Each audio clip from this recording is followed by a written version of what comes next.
안녕하세요. 밝은 미소 브라이스마일입니다. 오늘은 나를 만나다 6번째 시간으로 제6부 도덕적 감수성입니다.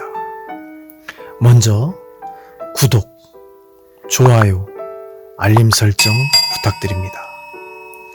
인간이 동물과 다른 많은 특징과 요소들 가운데 유별난 한 가지 점을 지적한다면 인간의 발육기간은 다른 동물들에 비하여 매우 길다는 점입니다.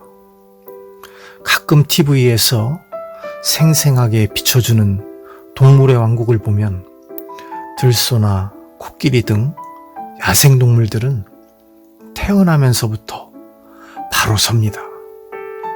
생존 능력이 뛰어난 것일까요?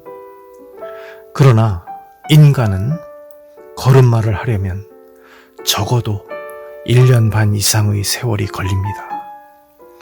누워있고 기는 시간이 정말로 긴 것입니다. 이것이야말로 인간이 태어날 때는 매우 불완전한 존재로 있다가 발달을 거치면서 비로소 온전한 인간이 된다는 것을 의미합니다. 인간의 육체적 특징이 그러하다면 도덕적 특징에 있어서는 더 말할 것도 없습니다.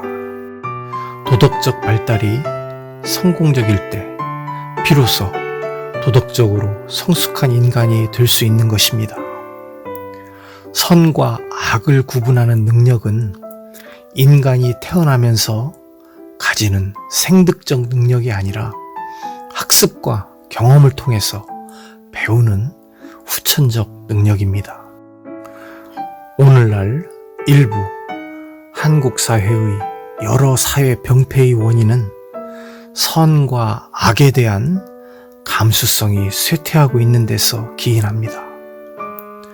자기 자신이 고통을 받고 있는 문제에 대해서는 길길이 날뛸 정도로 민감하지만 다른 사람에게 고통을 주고 피해를 주는 문제에 있어서는 코를 골고 잘 정도로 둔감합니다.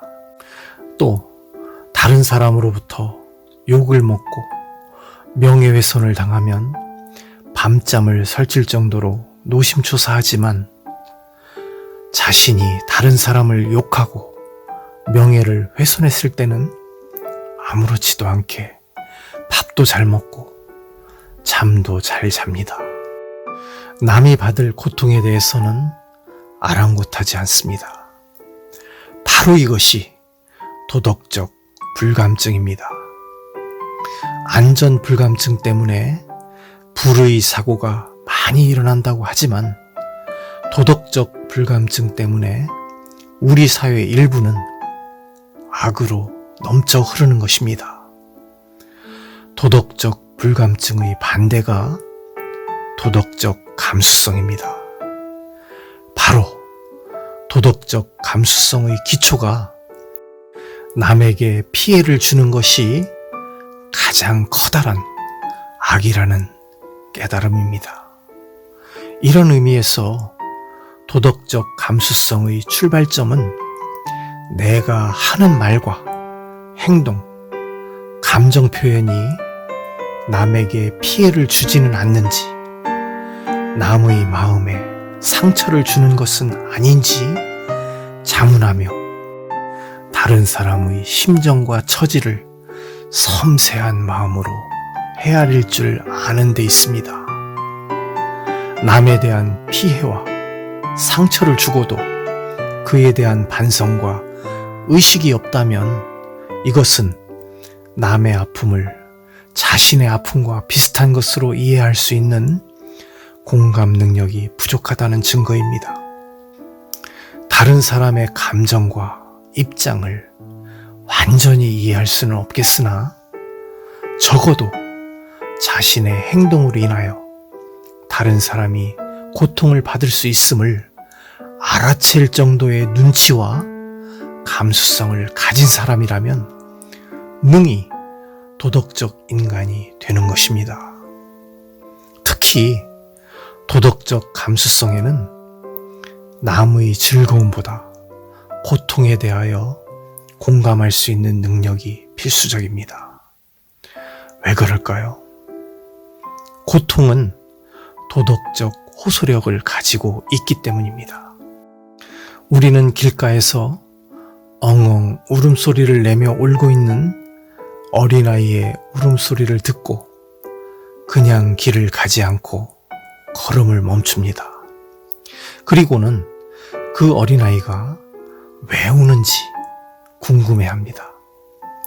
이것은 단순히 호기심의 발효가 아니라 도덕적 감수성의 발로라고 할 수 있습니다.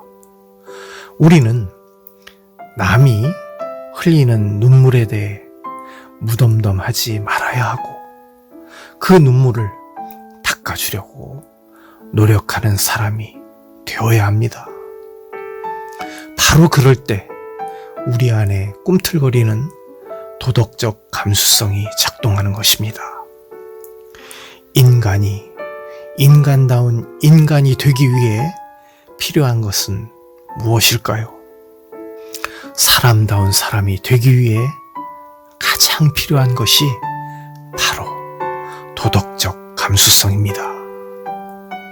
도덕적 감수성은 선과 악을 구별하는 데서부터 출발합니다. 도덕적 감수성을 지닌 사람은 공감 능력이 뛰어나고 또한 남의 입장을 바꾸어 생각하는 역지사지할 수 있는 능력도 뛰어납니다. 도덕적 감수성이 풍부한 사회는 배려와 양보가 강물처럼 넘치는 번영을 담보할 수 있는 좋은 사회로 발전해 갈 수 있습니다. 오늘의 밝은 미소 실천 미션은 가까운 주변에 아픔을 겪는 한 사람에게 그 아픔을 같이 하는 일을 해보는 것입니다. 이야기를 경청하며 공감도 하고 역지사지의 생각으로 그 마음을 헤아려 위로해 주는 것입니다. 삶이 더 아름다워지고 밝게 빛나게 될 것입니다. 밝은 미소 브라이스 말이었습니다. 감사합니다.